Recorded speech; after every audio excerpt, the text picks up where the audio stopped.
कोई गोश्त खाने की नीयत से कुर्बानी करता है तो उसकी कुर्बानी होगी ही नहीं। अस्सलामु अलैकुम वरहमतुल्लाहि वबरकातुहू। दोस्तों उम्मीद करता हूँ आप सब खैरियत से होंगे। आज मैं मुफ्ती सलमान अजहरी साहब की एक वीडियो लेकर आपकी बारगाह में हाजिर हुआ हूँ। दोस्तों वीडियो में एंड तक ज़रूर बने रहना और चैनल पर नए हैं तो चैनल ज़रूर सब्सक्राइब करना। चलिए दोस्तों वीडियो स्टार्ट करते हैं। ब्रदरान मिल्लत इस्लामी, अस्सलामु अलैकुम वरहमतुल्लाहि वबरकातुहू। वालेकुम अस्सलाम वरहमतुल्लाहि वबरकातुहू। अल्हम्दुलिल्लाह अल्हम्दुलिल्लाहि वकफ़ा व सलामुन अला हबीबिहिल मुस्तफ़ा, अम्मा बअद, फ़अऊज़ु बिल्लाहि मिनश शैतानिर रजीम, बिस्मिल्लाहिर रहमानिर रहीम। लन यनालल्लाह लुहूमुहा वला दिमाउहा वलाकिन यनालुहु तक़वा मिनकुम। सदक़ल्लाहु मौलाना अज़ीम। बारगाह रिसालत मुआब सल्लल्लाहु अलैहि वसल्लम में दुरूद पाक का हदिया पेश करें। अल्लाहुम्मा सल्लि अला सय्यिदिना व मौलाना मुहम्मदिन मअदनिल जूदि वल करम व आलिहि व अस्हाबिहिल किराम व इब्निहिल करीम व बारिक व सल्लिम सलातन दाइमतन सरमदन अबदा। मुसलमानों के लिए अल्लाह अज़्ज़ा व जल की तरफ से दो ईदें दी गई हैं। एक रमज़ानुल मुबारका के रोज़े मुकम्मल होने के बाद और दूसरे ज़िलहिज्जा की 10वीं को अशरे ज़िलहिज्जा, जिसको हम ईदुल अज़हा कहते हैं और उर्दू में बकरा ईद, ईद कुर्बान के नाम से जानते हैं। ये दो ईदें अल्लाह तबारक व तआला की तरफ से मुसलमानों को दी गई हैं। इन ईदों के दिनों में रोज़ा रखना भी जायज़ नहीं है, खुशियों के दिन। और ये जो अय्याम चल रहे हैं पहली ज़िलहिज्जा से लेकर 10वीं ज़िलहिज्जा तक, इसका जिक्र तो अल्लाह ताला ने कुरान में यूं फरमाया, वल फज्रि व लयालिन अश्र, फजर की कसम और 10 रातों की कसम। और वह 10 रातें कौन सी हैं? पहली ज़िलहिज्जा से लेकर 10वीं ज़िलहिज्जा तक की रात। ये 10 रातें इतनी अजमत वाली हैं कि अल्लाह खुद इनकी कसम फरमा रहा है, अल्लाह इनकी कसम याद फरमा रहा है। और इन अय्याम में जो आमाल किए जाते हैं अल्लाह की बारगाह में मकबूल होते हैं। ये हुर्मत वाले महीनों में से एक महीना है। ज़माने जाहिलियत में भी इन महीनों में जंग व जिदाल नहीं किया जाता था। कोई भी जंग चल भी रही हो तो ये महीने आते तो जंग रोक दी जाती थी, क्योंकि ये हुर्मत वाले महीने हैं।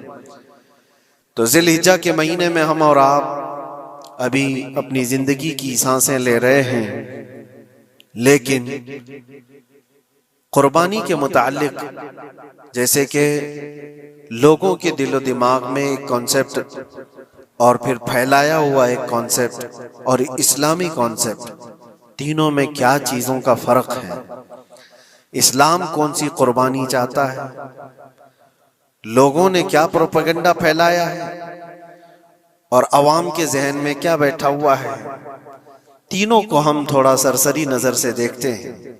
सबसे पहली चीज तो ये है, इस्लाम जिस कुर्बानी की बात कर रहा है, कुरान में अल्लाह फरमाता है, लन यनालल्लाह लुहूमुहा वला दिमाउहा, न तुम्हारा गोश्त न तुम्हारा बहाया हुआ खून अल्लाह तक पहुंचता है, वलाकिन यनालुहु तक़वा मिनकुम, बल्कि उसके पीछे जो तुम्हारा तक़वा है वो अल्लाह तक पहुंचता है।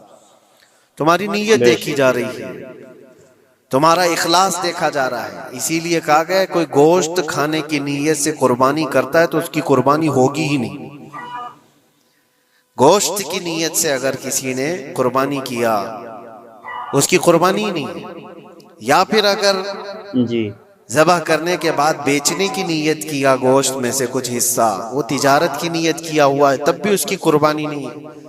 कुर्बानी सिर्फ वो है जो खालिस अल्लाह की रजा के लिए करे, जो अल्लाह ताला ने हुक्म फरमाया मुझे और अल्लाह करीम के हुक्म पर अमल पैरा होते हुए मैं कुर्बानी कर रहा हूँ, इस नीयत के साथ जिसने कुर्बानी किया उसकी कुर्बानी कबूल है। यह इस्लाम चाहता है आपकी कुर्बानी। और लोगों के दिलो दिमाग में जो अक्सर बैठा हुआ है वो ये है कि मौसम आ रहा है, सब कर रहे हैं तो हमको भी करना चाहिए। और कुछ लोग फैशन के तौर पर, कुछ लोग बच्चों की जिद पर कुर्बानी कर गए। ये लोगों के ज़हन और दिमाग में बैठा हुआ है। नहीं मेरे अजीजों, जो मालिक निसाब है उस पर कुर्बानी वाजिब है। यहाँ तक कि अल्लाह के नबी सल्लल्लाहु अलैहि वसल्लम ने इरशाद फरमाया, इस्तिताअत होने के बाद, मालिक निसाब होने के बाद जिसने कुर्बानी नहीं किया, हुजूर फरमाते वो हमारी ईदगाह के करीब भी ना आए। हुजूर अकरम सल्लल्लाहु अलैहि वसल्लम फरमाते वो हमारी ईदगाह के करीब ना आए। उसके लिए दुनिया में ये वईद है तो आखिरत में उसका अजाब और है। तीसरी चीज, जो प्रोपेगेंडा क्या फैला हुआ है कुर्बानी को लेकर, एक बहुत बड़ा प्रोपेगेंडा है। इस्लाम के खिलाफ कुछ भी बात फैलाने के लिए लोगों को सिर्फ एक छोटी सी सुई चाहिए कि उनका एक फैलाया हुआ ये प्रोपेगेंडा कि लाखों हजारों एनिमल्स इसमें काट दिए जाते हैं, ज़बह कर दिए जाते हैं, खून बहाया जाता है। इसका हासिल क्या होता है? जीवित चीजों को मार दिया जाता है। मेरे अजीजों, लोग ये बातें तो सिर्फ और सिर्फ इस्लाम के खिलाफ करने के लिए फैलाते हैं, जबकि मैं आपको बताऊं दुनिया के तकरीबन मज़ाहिब में कुर्बानी का कॉन्सेप्ट मौजूद है। अक्सर दीनों में वो अलग अलग अंदाज है। कहीं बलि चढ़ाना हो गया है, कहीं देवता को कुछ पेश करना हो गया है। कुर्बानी का कई जगहों पर ये कॉन्सेप्ट मौजूद है, लेकिन कोई अपने गरेबान में झांकता थोड़ी ना, दूसरे के घर में झांकने की आदत ज्यादा होती है। इस्लाम की कुर्बानी लोगों को नजर आती है कि मुसलमान जितना प्रैक्टिकल है अपने दीन पर, दुनिया में कोई भी अपने दीन पर इतना प्रैक्टिकल नहीं है। कोई भी अपने दीन पर इस तरह पाबंदी से अमल करने वाला मिलता नहीं। जलन इसी बात की तो है कि कोई पोस्टर नहीं लगाते, कोई ऐलान नहीं करते, और जुमा में पूरी सफ़े इनकी भरी नजर आती। कौन तुम्हें प्रचार करके जुमा में बुलाता है? वो खालिक कायनात की तरफ से तुम्हारा जो लगाव है, वो जो तुम्हें खींच कर घरों से मस्जिदों में लाता है।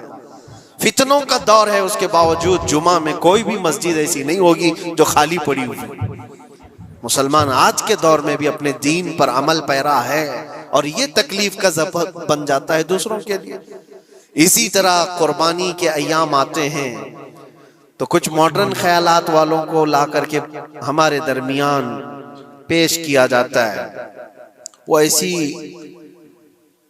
मीठी मीठी बातों के जरिए से तुम्हें लुभाने की कोशिश करें। इतने पैसे खर्चा करने के, 40,000 का 50,000 का बकरा लेने से बेहतर है किसी गरीब को मदद कर दिया जाए, किसी का घर बना दिया जाए, किसी का राशन पहुंचा दिया जाए। मियाँ वो साल भर हम करते हैं अल्हम्दुलिल्लाह, कुर्बानी के दिनों में ही क्यों?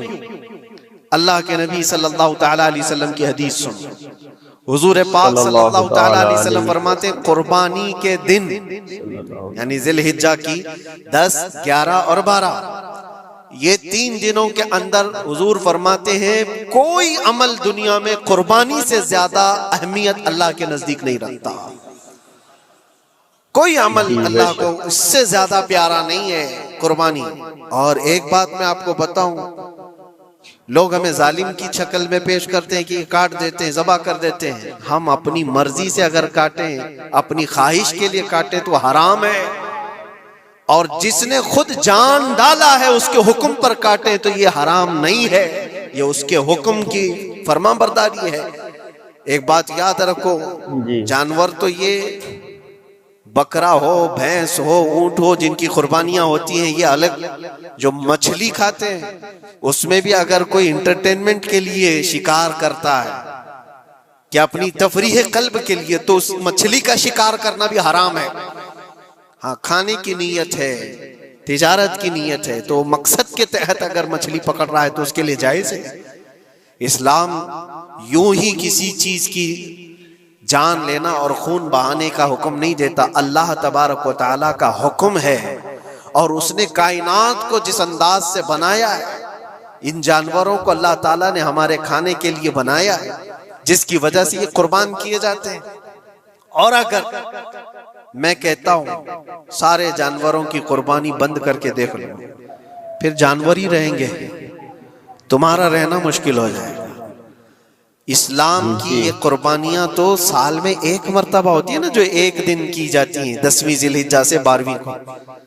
अगर नौजवानों में एक दावत देता हूं, जाओ आज तो AI का जमाना है, कुछ भी पूछो तो ला करके तुम्हारे सामने रख देगा सारा डेटा। जरा ये भी डेटा निकाल करके देख लो कि साल भर में KFC में कितनी चिकन ज़बा होते हैं पूरी दुनिया भर में पर डे। मैकडोनल्ड सिर्फ चिकन ही नहीं बेचता, गाय का गोश्त भी बेचता है पूरी दुनिया भर में, जिसको यहाँ पर भी बहुत सीने से लगा करके रखे गए हैं। पूरी दुनिया भर में उनका इस्तेकबाल है, क्योंकि अमेरिकन कंपनियां हैं, बाप दादा की कंपनियां हैं, इनको कोई आंख नहीं दिखा सकता। और इंटरनेट के डेटा के हिसाब से पर डे 68,000 गाय तो मैकडोनल्ड ज़बह करता है। पर डे की बात कर रहा हूं, साल भर की नहीं। साल भर इनका डेटा बहुत ज्यादा है, मिलियंस में है, और 1 बिलियन से ज्यादा चिकन वहां पर भी कुर्बान होती हैं जो फ्राइड चिकन खाते हैं। ये तो एक कंपनी की बात कर रहा हूं, ऐसी बहुत सारी कंपनियां हैं। तो कभी किसी ने ये एतराज किया कि ये कंपनियां इतने जानवरों को ज़बह करती? नहीं, बकरीद के दिन सबके सींग नजर आते हैं, जानवरों की मोहब्बत उमड़ उमड़ करके आती है। साल भर जो कुर्बान हो रहे हैं, कभी किसी ने ऑब्जेक्शन नहीं किया कि ये सारे आउटलेट्स बंद क्यों नहीं कर दिए जाते, ये सारी दुकानें क्यों नहीं बंद कर दी जाती जो साल भर ज़बह कर रहे हैं। हाँ, हो सकता है मैकडोनल्ड यहाँ नहीं ज़बह करता गाय को, क्योंकि यहाँ पता है हालात सही नहीं है, लेकिन दूसरी जगह पर जाकर देखें, सब जगह पर बीफ आसानी से उनके यहाँ मिलता है। मैं ये बातें सिर्फ और सिर्फ ये इसलिए कह रहा हूँ, फैलाया हुआ प्रोपेगेंडा क्या है, जानवरों से मोहब्बत ये सिखाएंगे हमें। अल्लाह के नबी सल्लल्लाहु ताला अलैहि वसल्लम फरमाते हैं, बनी इसराइल की एक खातून को मैंने जहन्नम में देखा।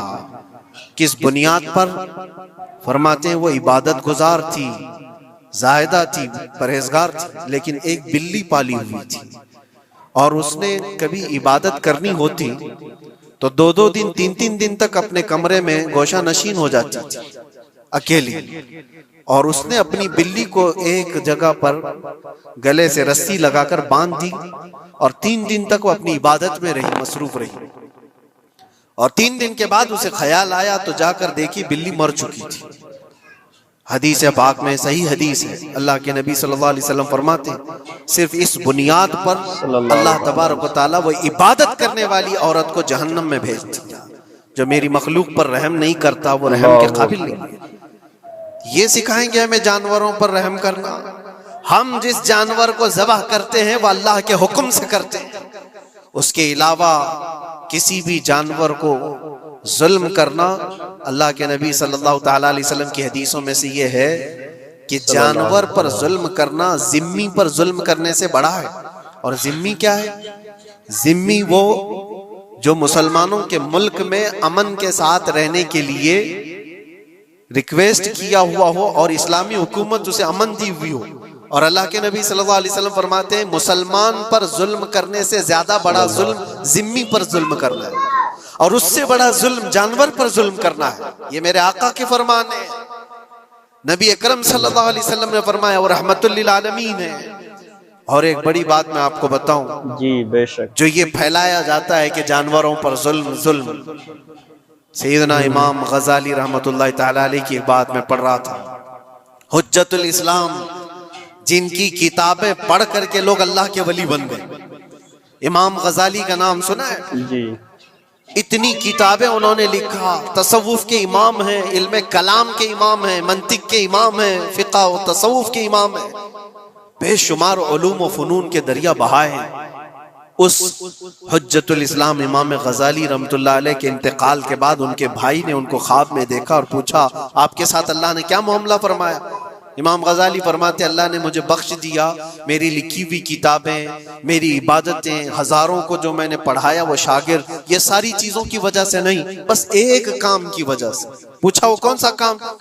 कहा एक बार मैं किताब लिख रहा था और सियाही में कलम डुबो करके लिखा जाता था, और सियाही जो बनती थी वो फलों के रस से निकाल करके, और लकड़ी का कलम उसमें डुबो करके लिखा जाता था। तो मैं लिख रहा था कि एक मक्खी आकर सियाही पर बैठ गई। मैं अपना कलम रोक लिया कि हो सकता है वो प्यासी हो, पी कर चली जाए।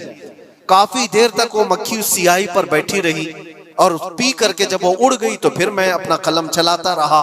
ये बात तो जिंदगी में आई और गई, मैंने तो इसको छोटा समझा था, लेकिन मेरी मौत के बाद रब तबारक व तआला ने मुझे उठाकर फरमाया, जिसने मेरी छोटी मखलूक पर रहम किया, बस इस नेकी की बुनियाद पर मैं तुझे जन्नत अता करता हूं। एक जानवर पर रहम करने की बुनियाद पर, एक जानवर पर रहम करने की बुनियाद पर। और हदीस पाक में, सही हदीस पाक में ये भी है, एक तवाइफ थी जिसने मरते हुए कुत्ते को बचाया था पानी पिलाकर, और उस बुनियाद पर उसकी बख्शिश हो गई। तवाइफ थी और रहम किया जानवर पर तो उसकी बख्शिश हो गई। मैं इस्लाम की वो चीजें तुम्हें बता रहा हूं जो दुनिया तुम्हारे सामने ये चीजें लाने से आजीज है और कासिर है। यहां तक कि अल्लाह के नबी सल्लल्लाहु तआला अलैहि वसल्लम ने फरमाया, जानवर पर अगर तुमने जुल्म किया है तो जिस तरह से जुल्म करोगे क़यामत के दिन ये अपने सींगों के साथ, अपने खुरों के साथ उठेगा, और उसी तरह से उसका बदला भी दिलाया जाएगा। वो तुम्हें मारेगा क़यामत के दिन और बदला लेगा। ये भी हदीस पाक में। जानवर पर हमें उसके चेहरे पर मारने का हुक्म नहीं है, उसको उसकी ताकत से ज्यादा बोझ डालने का हुक्म नहीं है। अल्लाह के नबी सल्लल्लाहु तआला अलैहि वसल्लम के पास एक सहाबी आए, ऊंट पालते थे। कहा एक ऊंट बहुत सरकश हो गया है, और जब ऊंट सरकश हो जाता है ना, किसी की खोपड़ी खींच लेता है। अब वो उसी वक्त सर को पकड़ लिया तो आदमी वहीं खत्म हो जाए। वो किसी के काबू में नहीं आ रहा था, हुजूर के पास आया है। रसूल पाक सल्लल्लाहु अलैहि वसल्लम ने फरमाया, चलो मैं चलता हूँ, देखता हूँ। सहाबा कहते हैं हुजूर जब चलने लगे तो हमें खौफ हुआ, डर हुआ कि ये ऊंट बिदक गया है, सरकश है, कहीं कुछ नुकसान न पहुंचाए। और तन्हा मेरे मुस्तफा सल्लल्लाहु अलैहि वसल्लम आगे बढ़ते चले गए। सहाबा कहते हैं हमें डर लग रहा था, लेकिन मेरे अजीजों वो रहमतुल लिल आलमीन है, सबकी रहमत बनकर आए। नबी पाक सल्लल्लाहु तआला अलैहि वसल्लम जब करीब गए तो ऊंट कोई सरकशी नहीं किया, कुछ नहीं। हुजूर पाक सल्लल्लाहु तआला अलैहि वसल्लम के चेहरे के पास अपना मुंह करता है और अपनी जुबान को चपड़ चपड़ चपड़ करते हुए अपनी जुबान हिला रहा है, और हुजूर पाक सल्लल्लाहु तआला अलैहि वसल्लम ऐसे सुनते जा रहे हैं जैसे किसी दानिश्वर की बात सुन रहे। फिर नबी पाक सल्लल्लाहु अलैहि वसल्लम ऊंट के मालिक की तरफ मुतवज्जे हुए और कहा, यह ऊंट तेरी शिकायत कर रहा है, ये ऊंट तेरी शिकायत कर रहा है। ये सरकश इसलिए हुआ कि तू इसकी ताकत से ज्यादा बोझ इस पर डालता है और खाना इसको कम दिया करता है। क्या ये बात सही है? वो जो बद्दू थे, जो ऊंट के मालिक थे, उन्होंने चेहरा झुका लिया और कहा, वादा करता हूं हुजूर पाक सल्लल्लाहु अलैहि वसल्लम से कि उससे ज्यादा, उसकी ताकत से ज्यादा बोझ नहीं डालूंगा, और उसका चारा, उसके खाने का इंतजाम रोजाना किया करूंगा। नबी पाक सल्लल्लाहु अलैहि वसल्लम ने उस ऊंट की रस्सी पकड़ी और मालिक को दे दिया। फिर वो ऊंट उसी तरह ताबेदार होकर निकल पड़ा। ये इस्लाम में मेरे आका सल्लल्लाहु तआला अलैहि वसल्लम का अदल तो देखो, उनकी ताकत से ज्यादा का बोझ डालने का हुक्म नहीं है। और दुनिया ये प्रोपेगेंडा फैलाई हुई है कि यहाँ जानवरों को काटा जाता है। जो ज़िबाह करने का हुक्म है वो अल्लाह के हुक्म से। मेरे रब तबारक व तआला ने खुद जान डाली, हमारी जान का भी वही मालिक है, जानवरों के जान का भी वही मालिक। अगर अल्लाह का हुक्म ना होता तो हमें चूंटी मारने की भी इजाजत नहीं, अल्लाह का हुक्म ना होता तो हमें किसी को भी कुर्बानी करने की इजाजत नहीं होती। ये रब तबारक व तआला का हुक्म है, तो जाहिर सी बात है हम अल्लाह के बंदे हैं।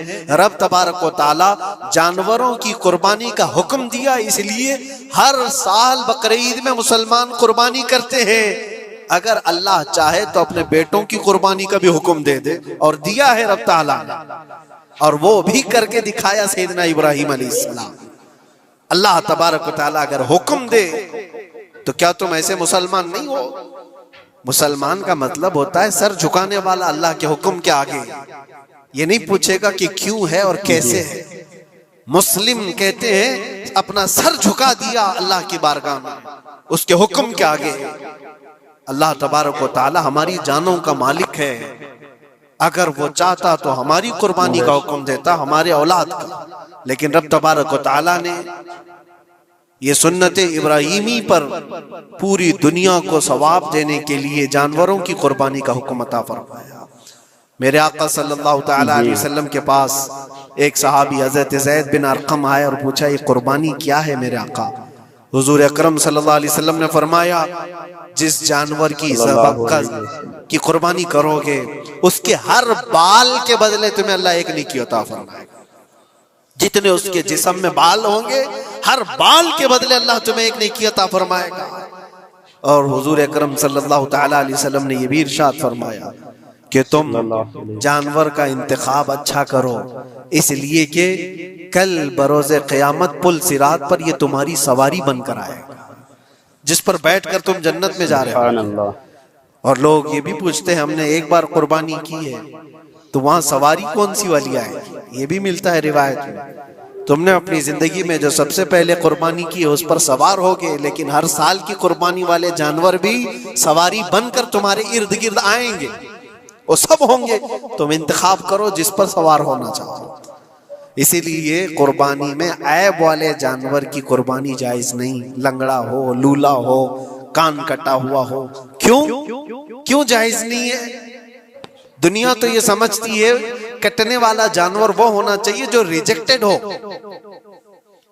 जिसको काटा जा रहा है वो दुनिया में काम के लायक ना हो, उसको काटना चाहिए। दुनिया का ये कॉन्सेप्ट है, दुनिया का तस्वुर ये है। लेकिन नहीं, अगर कोई अपने इस्तेमाल के लिए काट रहा होता तो मैं कहता हाँ रिजेक्टेड माल काट लो, लेकिन ज़बा जो हम करते हैं कुर्बानी में वो अपने लिए नहीं, वो रब्बे जुल जलाल के लिए है। इसीलिए बंदा ये देखे मैं अपने रब की हुजूर क्या पेश कर रहा हूं। तुम अगर कोई हदिया तोहफा खरीदने जाते हो अपने किसी इज्जतदार शख्स के लिए, तो इंतखाब सोच समझ करके करते हो कि जिसको मैं देने जा रहा हूं ये कितना वैल्यू वाला होना चाहिए, कितना इज्जत वाला होना चाहिए। और जो रब ताला की बारगाह में पेश कर रहे हो उसका भी आप ख्याल रखो। इसलिए लोग काम चलाने की बातें तो बहुत करते हैं। कुर्बानी के मुतालिक कुछ बातें हैं जो मुझे आज अर्ज करनी थी, इसलिए मैंने आज इस मौजू पर आपसे खिताब किया। बहुत सारे लोग तरह तरह के अफवाहें भी फैलाते हैं। ये तो उन गैर मुस्लिमों के एतराज़ात का मैंने जवाब दिया। दुनिया भर में हमारे ऊपर इल्ज़ाम कि ये लाखों जानवरों को ऐसी ज़बा कर देते, काट देते हैं। लेकिन मेरे अजीजों, यही वो दुनिया है जो एक तरफ तो जानवरों की हिमायत और मोहब्बत की बात करती है और दूसरी तरफ इनके बड़े बड़े मल्टीनेशनल कंपनियां जानवरों को बेदरीग ज़बा करते हैं, कत्ल कर रहे हैं और खाने में भी इस्तेमाल कर रहे हैं। और सिर्फ इतना ही नहीं, सारे जानवरों की खालें, लेदर की बैग, लेदर के जूते, लेदर के बेल्ट, लेदर की टोपियां, लेदर के जैकेट सब बना करके दुनिया पहन रही है और कीमती चीजों में उसको शुमार किया जाता है। इनसे कोई सवाल नहीं करता कि ये सब चीजें कहां से तुम लाए, ये सब चीजें तुम कहां से लाए? क्या बगैर किसी जानवर के ज़बा किए हुए उसकी खाल का इस्तेमाल करते हो? लेदर का इस्तेमाल तो सारी दुनिया बड़े फख्र से कर रही है, हत्ता कि घरों के इस्तेमाल करने वाले सोफे और कुर्सियों पर तक इस्तेमाल है, अपनी बैठने वाली गाड़ियों में कार की सीट पर तक इस्तेमाल है। तुम्हारे पहनने वाले जूते, तुम्हारे पहनने वाले बेल्ट, तुम्हारे पहनने वाले जैकेट, सब जगह तुम्हारा इस्तेमाल है। और सिर्फ मैं ये नहीं कह रहा कि दुनिया में सिर्फ मुसलमान इस्तेमाल करते हैं, सारी दुनिया लेदर का इस्तेमाल करती है। ये लेदर कहां से आता है? तो ये दुगलापन, ये जो डबल रोल है, डबल स्टैंड, एक तरफ हिमायत की बात करना और दूसरी तरफ बेदरेग ज़बा भी करना, ये सब चीजें दुनिया को बेवकूफ बनाना और इस्लाम के खिलाफ एक प्रोपेगेंडा फैलाना। लेकिन ऐ मुसलमान, ज़हन और दिमाग में किसी ऐसे मॉडर्न कल्चर के ऐसा कोई फरेफ्ता हो, उसकी बातों में आकर तुम ये सोचो कि नहीं इतने पैसे मैं कुर्बानी के बजाय सदका कर दूं, किसी गरीब को दे दूं, नाजायज है। तुम्हारे ऊपर से कुर्बानी का वजूब खत्म नहीं होगा। वो उसी तरह से बाकी रहेगा और गुनहगार भी रहोगे। अल्लाह करीम से ज्यादा तुम रहम करने वाले नहीं हो, अल्लाह अरहमुर राहिमीन है। अल्लाह अरहमुर राहिमीन है। जब वो हुक्म अता फरमा रहा है तो क्या तुम्हारे दिल में उससे भी ज्यादा रहम है? तो कुर्बानी के दिनों में सिर्फ कुर्बानी ही होगी। अब कुछ जो चीजें ऐसी हैं फैलाई गई। देखें, एक बात मैं आपको बताऊं, अल्लाह के नबी सल्लल्लाहु ताला अलैहि वसल्लम रहमतुल लिल आलमीन हैं, सबका मानना अकीदा है। वो रहमतुल लिल आलमीन रसूल सल्लल्लाहु अलैहि वसल्लम ने खुद अपने हाथों से कुर्बानी फरमाई, और एक दो नहीं, 100 ऊंट आए थे, जिसमें से 63 ऊंटों को मेरे आका सल्लल्लाहु अलैहि वसल्लम ने नहर फरमाया। 63 ऊंटों को खुद हुजूर ने ज़बह फरमाया, और उसके बाद हजरत अली मुर्तदा शेर खुदा रदी अल्लाह ताला अन्हु को दिया, बाकी के ऊंटों को तुम ज़बह करो। नबी पाक सल्लल्लाहु ताला अलैहि वसल्लम ने ये जो 100 ऊंटों को ज़बह फरमाया था, ये अपने हज के मौके था। और उसके अलावा एक हदीस पाक में ये भी है, हुजूर अकरम सल्लल्लाहु अलैहि वसल्लम ने जो 2 चितकबरे बकरे ज़बह किए थे। चितकबरे किसको कहते हैं? 2 कलर वाले, ब्लैक एंड व्हाइट जो होते हैं, अबलख उनको कहते हैं अरबी में। 2 मेंढे ज़बह फरमाए। एक नबी पाक सल्लल्लाहु ताला अलैहि वसल्लम ने अपनी जानिब से कुर्बान फरमाया, और दूसरा पूरी उम्मत की तरफ से कुर्बान फरमाया। ये रसूल पाक सल्लल्लाहु ताला अलैहि वसल्लम के, इसीलिए तो मैं अर्ज करता हूँ मेरे अजीजों, हमारे इमाम ने सच कहा, जो न भूला हम गरीबों को रजा, याद उसकी अपनी आदत कीजिए। कुर्बानी साल में 1 मर्तबा हो रही है, रसूल पाक सल्लल्लाहु ताला अलैहि वसल्लम कुर्बान कर देते अपने नाम से, वो तो किया ही, लेकिन क़यामत तक आने वाली अपनी उम्मत की तरफ से भी खुद अपने हाथ से कुर्बानी फरमाए।